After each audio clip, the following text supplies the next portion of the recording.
Évangile de Jésus-Christ selon saint Matthieu. Alors Jésus s'adressa aux foules et à ses disciples, et il déclara : Les scribes et les pharisiens enseignent dans la chair de Moïse.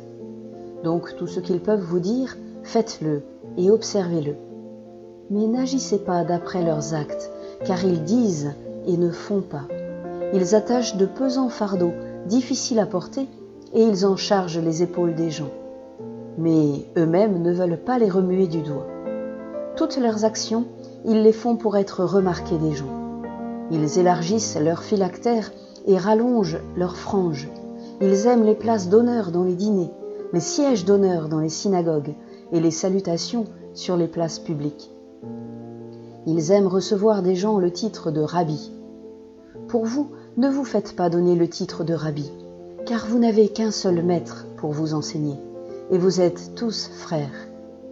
Ne donnez à personne sur terre le nom de Père, car vous n'avez qu'un seul Père, celui qui est aux cieux.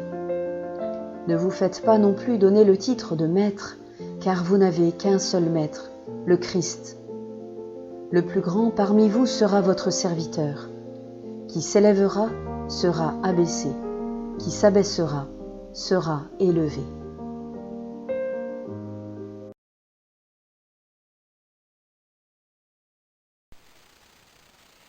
Nous sommes toujours à Jérusalem, dans cette atmosphère lourde de conflits entre Jésus et les scribes, les pharisiens. Jésus sait qu'il va vers sa passion, que ses disciples seront bientôt seuls, qu'un style de vie doit se constituer entre eux pour qu'ils puissent durablement et intelligemment être fidèles à la nouveauté que lui, Jésus, instaure, et qu'ils auront, eux, les disciples, à transmettre. S'ouvrir au royaume des cieux doit ainsi aller jusque-là, inventer un nouvel art de vivre, de nouveaux rapports entre les croyants, d'une autre nature que les rapports qu'ils connaissent dans les pratiques de la religion juive de leur époque.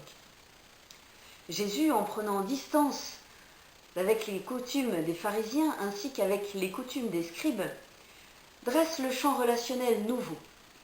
Il change les relations, il change nos relations, afin que nous puissions, si nous le souhaitons, si nous voulons entrer dans la nouveauté du Christ, oui, découvrir un autre genre de relation avec nos frères. C'est donc en fait un antagonisme total qui se déploie entre deux manières de vivre, deux manières de parler, d'échanger et d'agir, l'une tournée vers le paraître, l'autre vers l'être. L'une met en avant la publication, le fait que l'action soit vue, l'autre se base sur le secret, l'intériorité, en récusant le fait même de se faire appeler et reconnaître comme un maître. Dans l'une, un système d'obligations pesantes est promu. Dans l'autre, chacun est en lien direct et personnel avec le mystère de Dieu. Dans l'une, tout est hiérarchique. Dans l'autre, chacun est appelé à être frère de son prochain, chacun étant conduit par le seul et unique maître, le Christ. Les scribes et les pharisiens se sont assis sur la chair de Moïse, dit le texte. La chair de Moïse devait normalement être vide. Elle signifiait par là cette volonté pour le peuple juif de se livrer à la parole reçue au-delà de ceux qui pouvaient la transmettre ou l'interpréter. Cette place vide renvoyait au surgissement toujours possible du prophète, rappelant ponctuellement chacun à sa finalité, à son but. Les scribes et les pharisiens s'attribuent donc une position qu'ils n'ont aucun droit à occuper. Ils se coupent et coupent les autres du surgissement de la parole de Dieu, d'un autre surgissement de la parole de Dieu, d'un futur surgissement de la parole de Dieu par les prophètes. Cette remarque faite par Jésus rappelle aussi le début de son propre discours sur la montagne, qui a commencé par la proclamation des béatitudes. Là, le Christ était lui aussi assis lors de son enseignement, tel un nouveau Moïse, certes, mais il était assis à même le sol.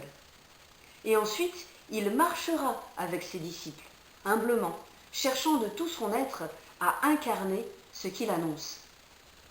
L'enjeu est donc pour nous de laisser ou non un espace vide entre ce qui est dit et celui qui le dit. Un espace qui donne à chacun de pouvoir faire silence, de pouvoir se situer lui-même, de pouvoir se déterminer. Ils font toutes leurs actions pour être vus des hommes, continue Jésus. Cette tendance à vouloir occuper les places signifie une incapacité à se tenir sur soi, dans le silence et la solitude, une incapacité à se tenir à sa place, en intimité avec celui qui nous fait vivre. Dès lors, la tendance est grande de se récupérer dans une extériorité, où chacun reçoit de l'autre son identité, dans un charivari de salutations, de congratulations. Ce jeu, à vrai dire, est sans fin, car livré à la seule appréciation extérieure. Un manque d'ancrage, oui, il manque l'ancrage sur une mission reçue, dans le secret de son cœur. Une mission qui reconnaît en l'autre un frère à aimer patiemment, un frère à qui je m'adresse humblement. Ce que Jésus dénonce, ce n'est pas le message des pharisiens et des scribes. Il ne leur a jamais reproché de dire la loi. Il leur fait simplement remarquer que leur vie n'est pas en accord avec leurs paroles. Ils enseignent la loi, mais ils ne l'observent pas. Ils disent et ils ne font pas. Ils sont très exigeants pour les autres, ils leur imposent de lourds fardeaux, mais eux-mêmes ne veulent pas les remuer du doigt. Ils aiment paraître pour être remarqués des hommes. Leur but, c'est d'attirer la considération et l'intérêt des autres. Au lieu de guider le peuple qui leur est confié, ils ne pensent qu'à eux-mêmes. Vous êtes tous frères. Le nouveau rapport que propose Jésus est celui de la fraternité. La fraternité naît à partir de la liberté de chacun, qui doit se constituer, se déployer. Elle naît donc à partir de la liberté de chacun, ainsi que d'une manière commune de se rapporter justement aux autres. Chacun est à égalité, tourné vers le devenir de sa propre liberté en relation avec Dieu à la suite du Christ. De cette conjonction, de cette jonction entre la liberté et ce principe de relation avec l'autre peut surgir la merveille de la reconnaissance qui a pour nom fraternité. Oui, nous sommes tous frères. Qui s'élèvera sera abaissé, qui s'abaissera sera élevé, termine Jésus.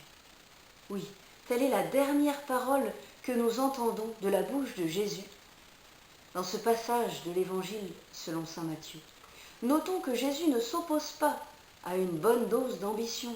Cela ne fait pas de tort, ça dynamise même, mais il refuse que nous laissions envahir notre horizon intérieur par cette tendance dévastatrice de toute relation humaine. Être plus grand que l'autre, être plus fort que l'autre, être meilleur que l'autre. Jésus ne conteste pas l'autorité de la Torah, l'autorité de la loi. Bien au contraire, elle est la règle de vie venant de Dieu.